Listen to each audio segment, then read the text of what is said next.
ವಿಡಿಯೋದಲ್ಲಿ ನಾನು ನಿಮಗೆ ತಿಳಿಸುತ್ತಿರುವ ಮಾಹಿತಿ ಯಾವುದಪ್ಪ ಅಂತಂದ್ರೆ ವಿದ್ಯಾರ್ಥಿಗಳಿಗೆ ಹೊಸ ಸ್ಕಾಲರ್‌ಶಿಪ್ ಬಗ್ಗೆ ಮಾಹಿತಿಯನ್ನು ತಿಳಿಸಿಕೊಡ್ತಾ ಇದ್ದೀನಿ. ಹೌದು ಫ್ರೆಂಡ್ಸ್, ಈ ಒಂದು ಸ್ಕಾಲರ್‌ಶಿಪ್ ಹೆಡ್ಲೈನ್ಸ್ ಅಲ್ಲಿ ನೋಡ್ತಿರಬಹುದು ONGC ಸ್ಕಾಲರ್‌ಶಿಪ್ 2021.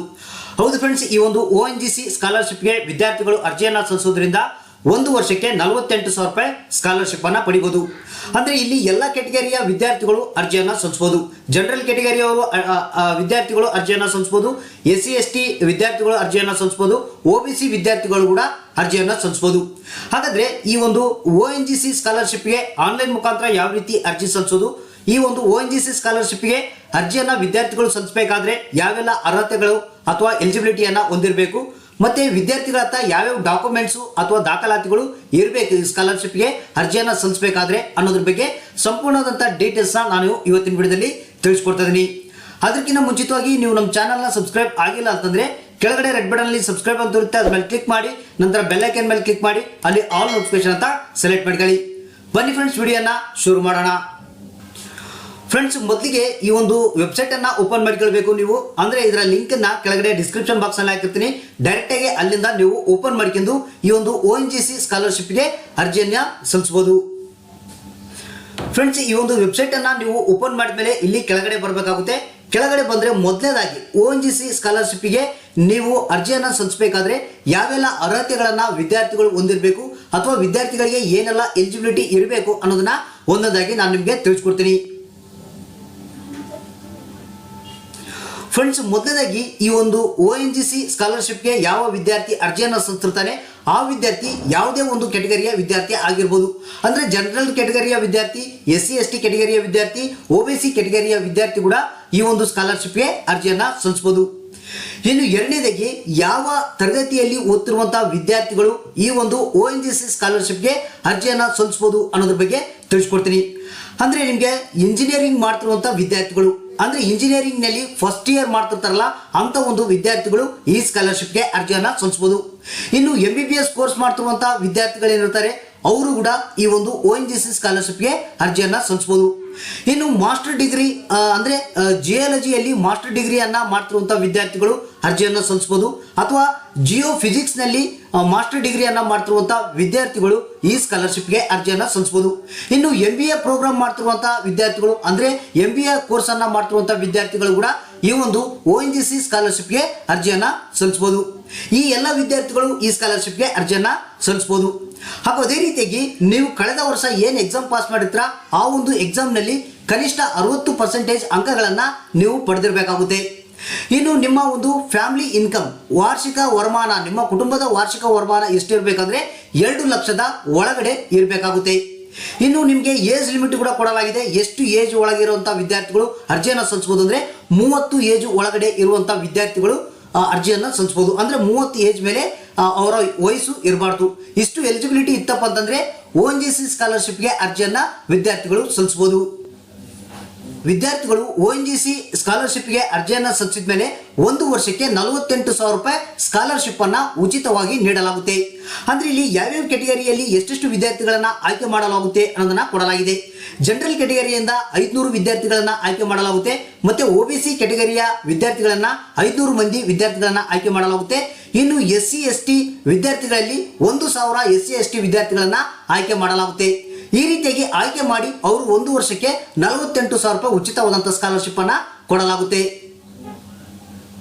ಇನ್ನು ONGC ಸ್ಕಾಲರ್‌ಶಿಪ್ಗೆ ನೀವು ವಿದ್ಯಾರ್ಥಿಗಳು ಅರ್ಜಿಯನ್ನು ಸಲ್ಲಿಸಬೇಕಾದ್ರೆ ಯಾವ್ಯಾವ ದಾಖಲಾತಿಗಳನ್ನ ಹೊಂದಿರಬೇಕು ಅಂದ್ರೆ ಯಾವ್ಯಾವ ದಾಖಲಾತಿಗಳು ನಿಮ್ಮ ಹತ್ರ ಇರಬೇಕು ಅನ್ನೋದನ್ನ ಒಂದೊಂದಾಗಿ ನಾನು ನಿಮಗೆ ತಿಳಿಸ್ಕೊಡ್ತೀನಿ. ಮೊದಲನೇದಾಗಿ ವಿದ್ಯಾರ್ಥಿಯ ಆಧಾರ್ ಕಾರ್ಡ್ ಕಂಪಲ್ಸರಿ ಇರಬೇಕು, ಮತ್ತೆ ವಿದ್ಯಾರ್ಥಿಯ ಕ್ಯಾಸ್ಟ್ ಸರ್ಟಿಫಿಕೇಟ್ ಇರಬೇಕಾಗುತ್ತೆ, ಮತ್ತೆ ವಿದ್ಯಾರ್ಥಿಯ ಏಜ್ ಸರ್ಟಿಫಿಕೇಟ್ ಇರುವಂತ ಅಂದ್ರೆ ಏಜ್ ಇರುವಂತ ಯಾವುದೇ ಒಂದು ಸರ್ಟಿಫಿಕೇಟ್ ಅವ್ರ ಹತ್ರ ಇರಬೇಕಾಗುತ್ತೆ. ಇನ್ನು ನಿಮಗೆ ಕಳೆದ ವರ್ಷ ಪಾಸ್ ಮಾಡಿರ್ತಾರಲ್ಲ ಆ ಒಂದು ಎಕ್ಸಾಮ್ ಮಾರ್ಕ್ಸ್ ಕಾರ್ಡ್ ಇರಬೇಕಾಗುತ್ತೆ. ಅಂದ್ರೆ ಇಂಜಿನಿಯರಿಂಗ್ ಅಲ್ಲಿ 12th ಪಾಸ್ ಮಾಡಿದವರು, MBBS ನಲ್ಲಿ 12th ಪಾಸ್ ಮಾಡಿದವರು ಆ ಒಂದು ಪ್ರೀವಿಯಸ್ ಮಾರ್ಕ್ಸ್ ಕಾರ್ಡ್ ಏನಿರುತ್ತೆ ಅದು ಕಂಪಲ್ಸರಿ ಇರಬೇಕಾಗುತ್ತೆ.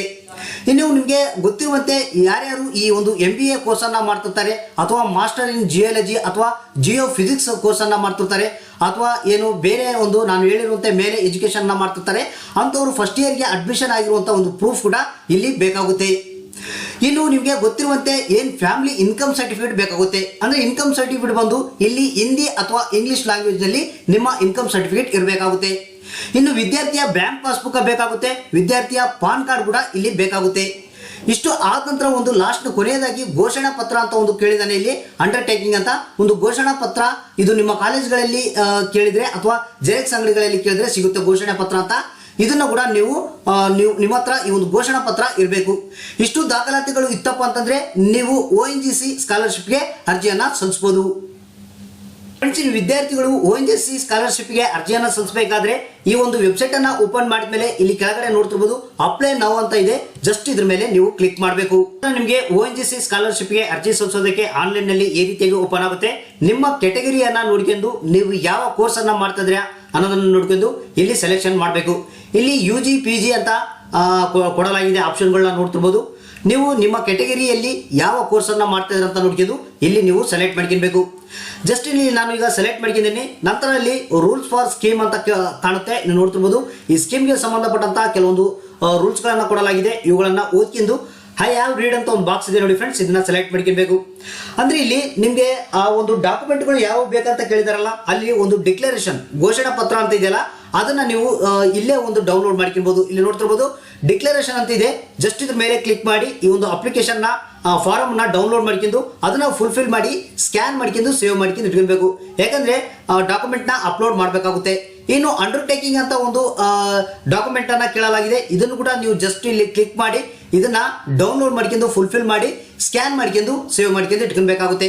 ಅಂದ್ರೆ ಇವೆರಡು ಡಾಕ್ಯುಮೆಂಟ್ಗಳನ್ನ ನಾವು ಅಪ್ಲೋಡ್ ಮಾಡಬೇಕು. ನಂತರ ಇಲ್ಲಿ ನೋಡ್ತಿರ್ಬೋದು ಡೈರೆಕ್ಟ್ ಆಗಿ ಅಪ್ಲೈ ಬರೋಣ. ಈಗ ನಾವು ಇಲ್ಲಿ ಅಪ್ಲೈ ಅಂತ ಇದೆ ನೋಡಿ ಫ್ರೆಂಡ್ಸ್, ಇದ್ರ ಮೇಲೆ ಜಸ್ಟ್ ಕ್ಲಿಕ್ ಮಾಡಿ. ಫ್ರೆಂಡ್ಸ್, ಅಪ್ಲೈ ಅಂತ ನೀವು ಕ್ಲಿಕ್ ಮಾಡಿದಾಗ ಇಲ್ಲಿ ನೋಡ್ತಿರ್ಬೋದು ನಿಮಗೆ ಟೋಟಲ್ ಆಗಿ 6 ಸ್ಟೆಪ್ಗಳು ಕಾಣುತ್ತೆ. ಒಂದು basic information, address, qualification, financial assistance, ಮತ್ತೆ ಬ್ಯಾಂಕ್ ಡೀಟೇಲ್ಸ್, ಮತ್ತೆ ಅಪ್ಲೋಡ್ ಡಾಕ್ಯುಮೆಂಟ್ಸ್. ಈ ಒಂದು 6 ಸ್ಟೆಪ್ಗಳನ್ನ ನೀವು ಕ್ಲಿಯರ್ ಮಾಡಬೇಕು. ಇದನ್ನ ಯಾವ ರೀತಿ ಅನ್ನೋದನ್ನ ನಾನು ಒಂದೊಂದಾಗಿ ತಿಳಿಸ್ಕೊಡ್ತೀನಿ. ಇಲ್ಲಿ ಬೇಸಿಕ್ ಇನ್ಫಾರ್ಮೇಶನ್ ಅಲ್ಲಿ ಮೊದಲಿಗೆ ನಿಮ್ಮ ವಿದ್ಯಾರ್ಥಿಯ ಫಸ್ಟ್ ನೇಮು ಮತ್ತೆ ಲಾಸ್ಟ್ ನೇಮ್ ಅನ್ನ ಹಾಕಬೇಕು. ಮಿಡ್ ನೇಮ್ ಇತ್ತಂದ್ರೆ ಮಿಡ್ ನೇಮ್ ಕೂಡ ಹಾಕ್ಬೋದು. ನಂತರ ನೀವು ಮೇಲ ಫಿಮೇಲ ಅನ್ನೋದನ್ನ ಇಲ್ಲಿ ಸೆಲೆಕ್ಟ್ ಮಾಡ್ಕೊಬೇಕು. ನಂತರ ನಿಮ್ಮ ಕೆಟಗರಿ ಯಾವ್ದು ಬರುತ್ತೆ, SC ST ನ OBC ನ ಅನ್ನೋದನ್ನ ನೀವು ಇಲ್ಲಿ ಸೆಲೆಕ್ಟ್ ಮಾಡ್ಕೊಬೇಕು. ಸೆಲೆಕ್ಟ್ ಮಾಡ್ಕೊಂಡ ನಂತರ ನಿಮ್ಮ ಮೊಬೈಲ್ ನಂಬರ್, ಇಮೇಲ್ ID ನ ಹಾಕಬೇಕು. ನಂತರ ನಿಮ್ಮ ಡೇಟ್ ಆಫ್ ಬರ್ತ್ ನ ನೀವು ಇಲ್ಲಿ ಹಾಕಬೇಕು. ನಂತರ ನಿಮ್ಮ ತಂದೆ ಹೆಸರನ್ನ ಹಾಕಿ, ನಿಮ್ಮ ತಂದೆಯವರು ಏನ್ ಕೆಲಸ ಮಾಡ್ತಾರೆ, ಬಿಸ್ನೆಸ್ ಮಾಡ್ತಾರ, ಸರ್ವಿಸ್ ಕೊಡುವಂತ ಬಿಸ್ನೆಸ್ ಮಾಡ್ತಾರ, ಸೆಲ್ಫ್ ಎಂಪ್ಲಾಯ್ಡ್ ಅಂತ ಹಾಕಬೇಕು. ನಂತರ ನಿಮ್ಮ ಫ್ಯಾಮಿಲಿ ಇನ್ಕಮ್ ಎಷ್ಟಿದೆ ಅನ್ನೋದನ್ನ ನೀವು ಇಲ್ಲಿ ಹಾಕಬೇಕಾಗುತ್ತೆ. ಹಾಕಿದ ನಂತರ ಇಲ್ಲಿ ಕೆಳಗಡೆ ನೆಕ್ಸ್ಟ್ ಅಂತ ಇದೆ ಫ್ರೆಂಡ್ಸ್, ನೆಕ್ಸ್ಟ್ ಬಟನ್ ಮೇಲೆ ಕ್ಲಿಕ್ ಮಾಡಬೇಕು. ಫ್ರೆಂಡ್ಸ್, ಮೊದಲನೇ ಸ್ಟೆಪ್ ಮುಗಿದ ಮೇಲೆ ಎರಡನೇ ಸ್ಟೆಪ್ ಇಲ್ಲಿ ನೋಡ್ತಿರ್ಬೋದು ಅಡ್ರೆಸ್ ಕೇಳುತ್ತೆ. ಇಲ್ಲಿ ಏನ್ ಮಾಡಬೇಕು, ನೀವು ನಿಮ್ಮ ಅಡ್ರೆಸ್ ಅನ್ನ ನೀವು ಇಲ್ಲಿ ಹಾಕಬೇಕಾಗುತ್ತೆ. ಫ್ರೆಂಡ್ಸ್, ಇಲ್ಲಿ ಅಡ್ರೆಸ್ ನ ಹಾಕಿದ ಮೇಲೆ ನಿಮ್ಮ ಸ್ಟೇಟ್ ಯಾವುದು, ಡಿಸ್ಟ್ರಿಕ್ಟ್ ಯಾವುದು, ಮತ್ತೆ ನಿಮ್ಮ ಊರಿನ ಪಿನ್ ಕೋಡ್ ನಂಬರ್ ನ ಹಾಕಬೇಕು.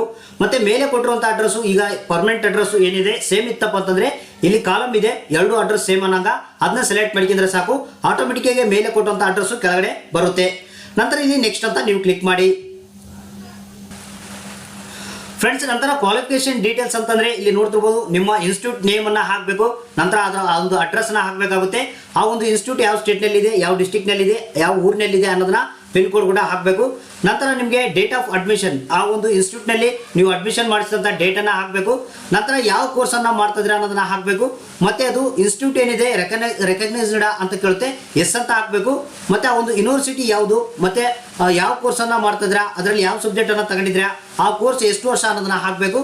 ನಂತರ ನಿಮಗೆ ಸೆಮಿಸ್ಟರ್ ವೈಸ್ ಏನು ಫುಲ್ ಆನ್ಯುವಲ್ ಇದೆಯಾ ಅನ್ನೋದನ್ನ ಇಲ್ಲಿ ನೀವು ಹಾಕಬೇಕಾಗುತ್ತೆ.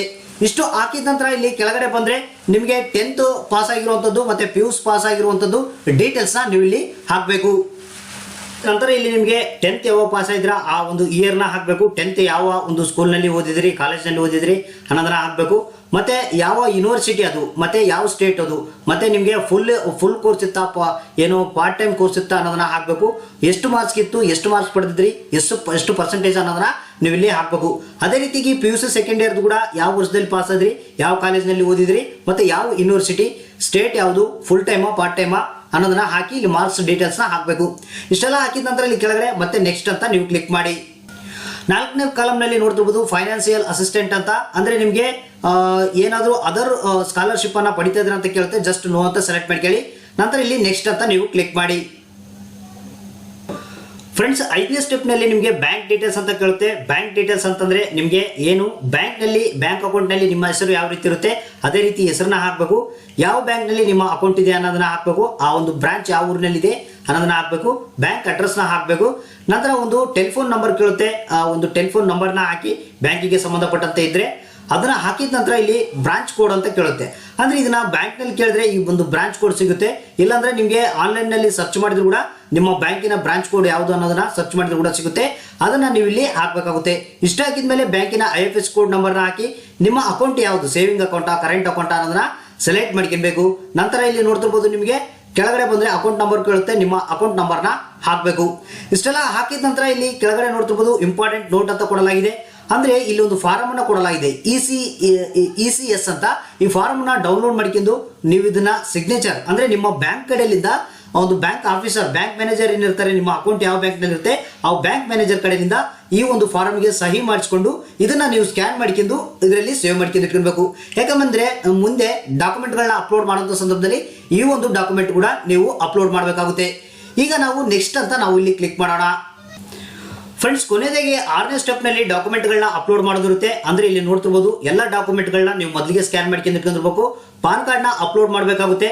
ಪಾನ್ ಕಾರ್ಡ್ನ ಸ್ಕ್ಯಾನ್ ಮಾಡ್ಕೊಂಡು ಇಟ್ಕೊಳ್ಳಿ. ಇಲ್ಲಿ ಪಾನ್ ಕಾರ್ಡ್ ನಂಬರ್ನ ಹಾಕಿ ಪಾನ್ ಕಾರ್ಡ್ನ ಅಪ್ಲೋಡ್ ಮಾಡಬೇಕು. ನಂತರ ಆಧಾರ್ ಕಾರ್ಡ್ನ ಸ್ಕ್ಯಾನ್ ಮಾಡ್ಕೊಂಡು ಇಟ್ಕೊಳ್ಬೇಕು. ನಂತರ ಆಧಾರ್ ಕಾರ್ಡ್ ನಂಬರ್ನ ಹಾಕಿ ಆಧಾರ್ ಕಾರ್ಡ್ನ ಅಪ್ಲೋಡ್ ಮಾಡಬೇಕು. ಮತ್ತೆ ವಿದ್ಯಾರ್ಥಿಯ ಒಂದು ಫೋಟೋವನ್ನ ಅಪ್ಲೋಡ್ ಮಾಡಬೇಕು. ಮತ್ತೆ ವಿದ್ಯಾರ್ಥಿಯ ಕ್ಯಾಸ್ಟ್ ಸರ್ಟಿಫಿಕೇಟ್ನ ಅಪ್ಲೋಡ್ ಮಾಡಬೇಕು. ಇನ್ಕಮ್ ಸರ್ಟಿಫಿಕೇಟ್ ಕೂಡ ಅಪ್ಲೋಡ್ ಮಾಡಬೇಕು. ಒಂದು ಏಜ್ ಪ್ರೂಫ್ಗೆ ಸಂಬಂಧಪಟ್ಟಂತ ಒಂದು ಡಾಕ್ಯುಮೆಂಟ್ನ ಅಪ್ಲೋಡ್ ಮಾಡಬೇಕು. ಮತ್ತೆ ನಿಮಗೆ ಪ್ರಿವಿಯಸ್ ಮಾರ್ಕ್ಸ್ ಕಾರ್ಡ್ ಏನಿರುತ್ತೆ ಅದನ್ನ ಅಪ್ಲೋಡ್ ಮಾಡಬೇಕು. ಮತ್ತೆ ನಾನು ನಿಮಗೆ ಡಿಕ್ಲರೇಷನ್ ಫಾರ್ಮ್ ಡೌನ್ಲೋಡ್ ಮಾಡಿ ಅಂತ ಹೇಳಿದ್ದೆ, ಅದನ್ನ ಒಂದು ಇಲ್ಲಿ ಅಪ್ಲೋಡ್ ಮಾಡಬೇಕು. ಅಂಡರ್ಟೇಕಿಂಗ್ ಇದು ಒಂದು ಕಾಪಿ ಇರುತ್ತೆ, ಅದನ್ನೊಂದು ಅಪ್ಲೋಡ್ ಮಾಡಬೇಕಾಗುತ್ತೆ. ಇಷ್ಟು ಡಾಕ್ಯುಮೆಂಟ್ಗಳನ್ನ ಅಪ್ಲೋಡ್ ಮಾಡಿದ್ಮೇಲೆ ಇಲ್ಲಿ ಕೆಳಗಡೆ ಬಂದ್ರೆ ಇಲ್ಲಿ ನೋಡ್ತಿರ್ಬೋದು ECS ಫಾರಂ ಈಗ ಡೌನ್ಲೋಡ್ ಮಾಡ್ಕೊಳ್ಳಿ ಅಂತ ಹೇಳಿದೆಲ್ಲ ನಾನು. ಕೊನೆಯಲ್ಲಿ ಆ ಒಂದು ಫಾರಂ ಅನ್ನ ನೀವು ಬ್ಯಾಂಕ್ ಮ್ಯಾನೇಜರ್ ಕಡೆಯಿಂದ ಸಹಿ ಮಾಡಿಸಿ ಅದನ್ನು ಕೂಡ ಸ್ಕ್ಯಾನ್ ಮಾಡ್ಕೊಂಡು ಇಟ್ಕೊಂಡು ಆಮೇಲೆ ಅಪ್ಲೋಡ್ ಮಾಡಬೇಕು. ನಂತರ ವಿದ್ಯಾರ್ಥಿಯ ಬ್ಯಾಂಕ್ ಬುಕ್ ಕೂಡ ಅಥವಾ ಬ್ಯಾಂಕ್ ಚೆಕ್ ಬುಕ್ ಆಗಲಿ ಇಲ್ಲಿ ಅಪ್ಲೋಡ್ ಮಾಡಬೇಕು. ಇಷ್ಟೆಲ್ಲ ಅಪ್ಲೋಡ್ ಮಾಡಿದ ನಂತರ ಫೈನಲ್ ಆಗಿ ಸಬ್ಮಿಟ್ ಅಂತ ಆಪ್ಷನ್ ಇದೆ. ಇಲ್ಲಿ ಸಬ್ಮಿಟ್ ಅನ್ನ ಮಾಡಿದ್ರೆ ಈ ಸ್ಕಾಲರ್ಶಿಪ್ಗೆ ONGC ಸ್ಕಾಲರ್ಶಿಪ್ಗೆ ಅಪ್ಲಿಕೇಶನ್ ಹಾಕೋದು ಮುಗಿಯುತ್ತೆ. ಈ ರೀತಿಯಾಗಿ ONGC ಸ್ಕಾಲರ್ಶಿಪ್ಗೆ ನೀವು ವಿದ್ಯಾರ್ಥಿಗಳು ಆನ್ಲೈನ್ನಲ್ಲಿ ಅರ್ಜಿಯನ್ನು ಸಲ್ಲಿಸಿ 1 ವರ್ಷಕ್ಕೆ 48,000 ರೂಪಾಯಿ ಉಚಿತವಾದಂತಹ ಸ್ಕಾಲರ್ಶಿಪ್ ಅನ್ನ ಪಡಿಬಹುದು. ಫ್ರೆಂಡ್ಸ್, ನಂತರ ನಿಮಗೆ ಈ ಸ್ಕಾಲರ್ಶಿಪ್ಗೆ ಸಂಬಂಧಪಟ್ಟಂತೆ ಏನೇ ಡೌಟ್ಸ್ಗಳು ಇತ್ತಪ್ಪ ಅಂತಂದ್ರೆ ಕೆಲವೊಂದು ಕಾಂಟ್ಯಾಕ್ಟ್ ನಂಬರ್ನ ಇಲ್ಲಿ ಕೊಡಲಾಗಿದೆ. ಈ ಒಂದು ಮೇನ್ ಪೇಜ್ಗೆ ನೀವು ಅಪ್ಲೈ ಮಾಡಕ್ ಬಂದಾಗ ಈ ಮೇನ್ ಪೇಜ್ ಬರುತ್ತೆ.